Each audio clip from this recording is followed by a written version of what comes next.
Okey anak-anak, bertemu lagi hari kedua cuti sekolah. Kita sambung. Cikgu santai dah share, dah kongsi 6.1, 6.2 dan tahniahlah, terima kasih anak-anak yang bagi respon menjawab soalan yang cikgu santai bagi. Baik, pada hari ini anak-anak, kita nak pergi kepada subtopik yang terakhir yang cikgu santai akan kongsi daripada bab fokus bab 6. Bukan kata 5, bab 6 ini. 13 Mei. 13 Mei ni satu peristiwa yang kalau boleh kita tak nak dengar, kita tak nak dia berulang lagi. Jadi soalan mesti tanya kesan.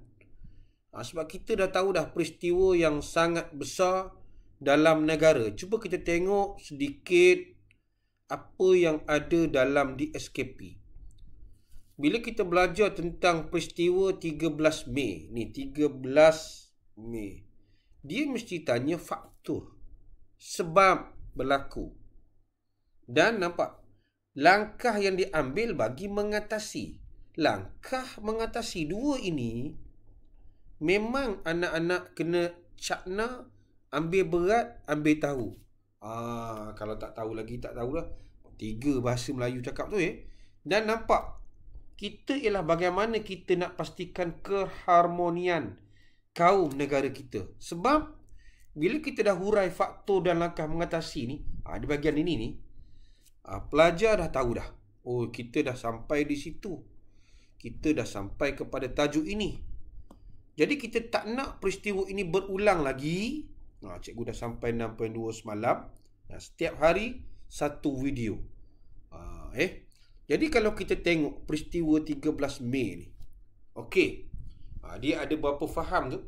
Faham 6. 6 perkara yang pelajar. Kita tengok sini dulu pelajar. Bila berlaku? Ini 6.19. Bila? Ini bila?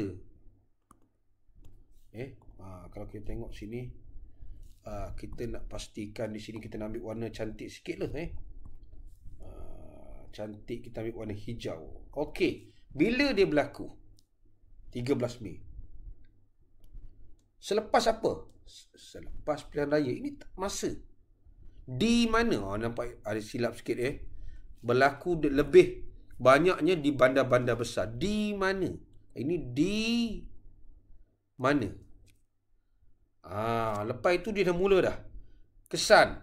Ini adalah punca ketidakseimbangan ekonomi dan sosial. Baik. Apa lagi? Punca. Ini pun punca. Keputusan pilihan raya umum menyebabkan sebab utama. Dah ada 2 dah Ini pun punca. Kempen. Punca. Kempen pilihan raya yang menyentuh sensitiviti kaum. Di sini punca. PKM mengambil kesempatan. Punca sentimen. Punca kemenangan ini, mereka berarak dan tidak terkawal sehingga menimbulkan isu sensitif. Baik, banyak perkara yang kita dah tahu. Jadi kalau soalan bertanya anak-anak, 3 langkah kita nak mengatasi. Tadi faktor. Now pula putih pula Apakah sebab? Apakah faktor yang menyebabkan peristiwa itu berlaku? Awal-awal dia dah tanya dah.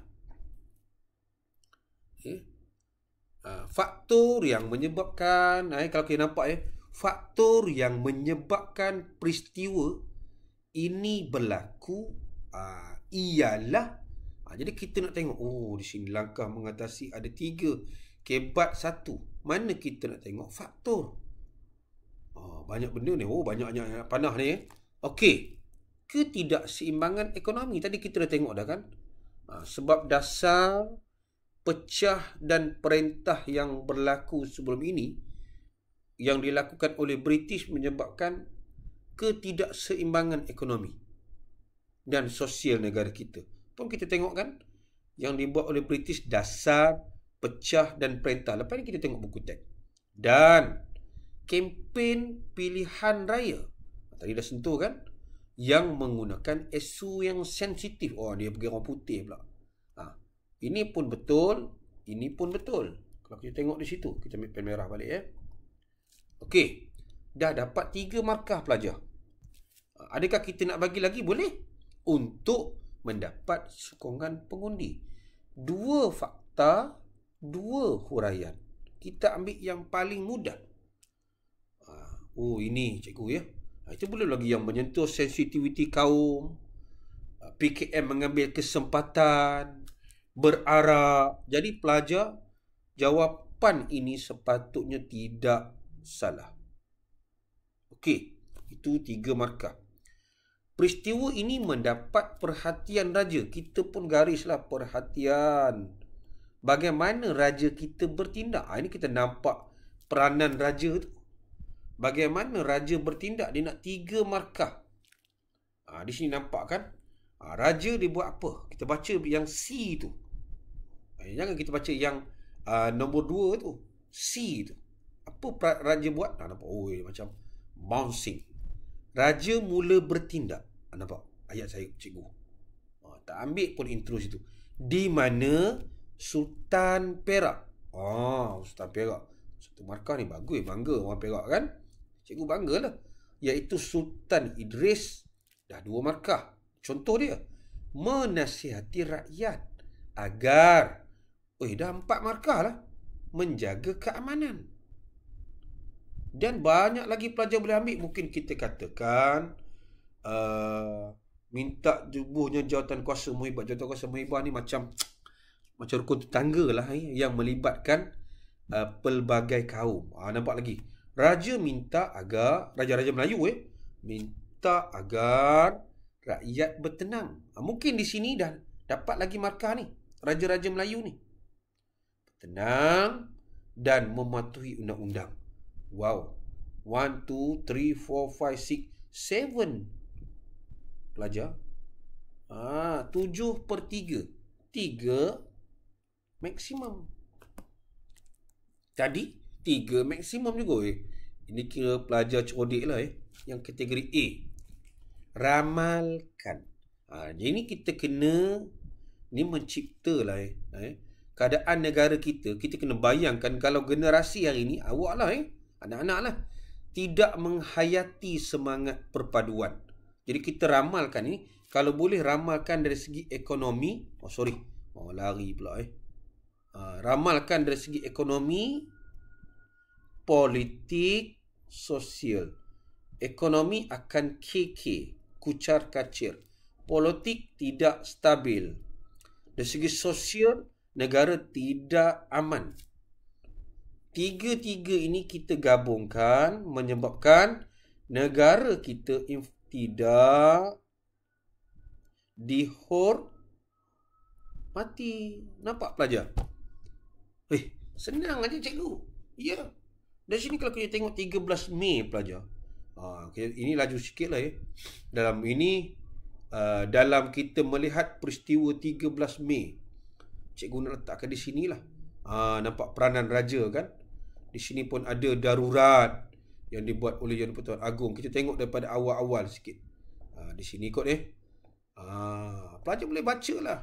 Yang ini sudah dikongsikan oleh cikgu-cikgu kan? Dalam banyak perkongsian. Nampak? Cabaran dari segi perpaduan kaum. Kita dah belajar. Bagaimana punca tadi. Kita dah dapat jelaskan kan? Punca. Kita dah tahu rusuhan kaum, sebab berlaku rusuhan, darurat dan sebagainya. Ini satu contoh pelajar. Kita tengok, cuba juga tengok buku teks. Dalam buku teks dia kata apa? Besarkan sikit. Nampak? Awal ni kenyataan, lepas tu rusuhan kaum ni faktor dan sebab, langkah mengatasi. Langkah mengatasi ni banyaklah. Salah satunya Yang di-Pertuan Agong telah mengumumkan darurat. Bayangkan PKP kita. Bila darurat, apa jadi? Perintah berkurung, tidak dibenarkan keluar.